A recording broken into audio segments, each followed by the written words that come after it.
சற்று முன் கிடைக்கப்பெற்ற மிக மிக முக்கியமான செய்தி ஒன்று வெளியாகியிருக்கு. அதாவது தாவேகா விஜயோட கட்சியை பார்த்து திமுக தலைவர் ஸ்டாலின் அவர்கள் பயந்து நடுங்குவதா ஒரு செய்தி வெளிவந்திருக்கு. அதாவது திமுக அதிமுகவில் பணம் தந்து தான் கூட்டத்தை கூட்டுக்கிறாங்க. ஸ்டாலின் எடப்பாடி இருவரும் ரோடு ஷோக்களும் பல லட்சங்களை கொட்டி தான் கூட்டத்தை திரட்டுறாங்க. ஆனால் இதை அதிமுக திமுக இருவருமே ஒப்புக்கொள்ள மாட்டாங்க.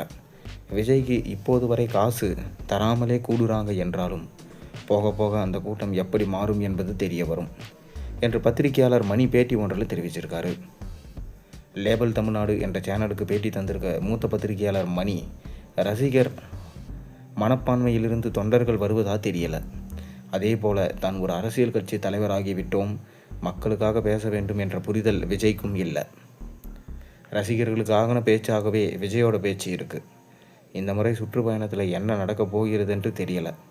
எனினும் அவரது அணுகுமுறை எப்படி இருக்கப் போகிறது என்பது குறித்து ஓரளவு இந்த சுற்றுப்பயணத்தின் மூலம் தெரிந்து கொள்ள முடியும். சட்டமன்ற தேர்தல் என்பதனால் திமுகவை மட்டுமே தாக்கி விஜய் பேசக்கூடும். அதே சமயம் 4 நாள் தொடர்ந்து பேசும்போது உள்ளூர் பிரச்சனைகளையே பிரதானமாக விஜய் பேசக்கூடும் என்று சொல்லப்படுது.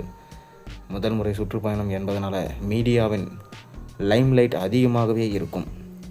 இது போக போக குறையும். எனவே தான் 4 நாள் கழித்து சுற்றுப்பயணத்தில் இடைவெளி எடுக்கப் போகிறது. திமுக அதிமுகவில் பணம் தந்து தான் கூட்டத்தை கூட்டுறாங்க. ஸ்டாலின் எடப்பாடி இருவரும் ரோடு ஷோக்களுக்கும் பல லட்சங்களை கொட்டி தான் கூட்டத்தை திரட்டுறாங்க. ஆனால் இதை அதிமுக திமுக இருவருமே ஒப்புக்கொள்ள மாட்டாங்க. விஜய்க்கு இப்போது வரை காசு தராமலே கூடுறாங்க என்றால் போக போக அந்த கூட்டம் எப்படி மாறும் என்பது தெரிய வரும்.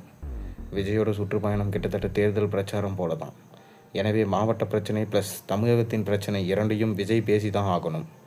எனினும் எப்படி பார்த்தாலும் திமுகவுக்கு ஒரு நெருக்கடி தான்.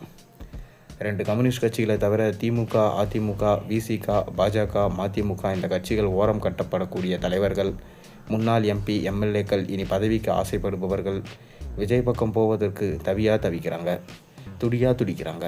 ஆனால் விஜய் இவர்களை எல்லாம் கண்டு கொள்ளாமல் இருக்கிறாரு. இதுவரை பெரிய நண்பர்கள் யாரையும் சந்திக்கலை.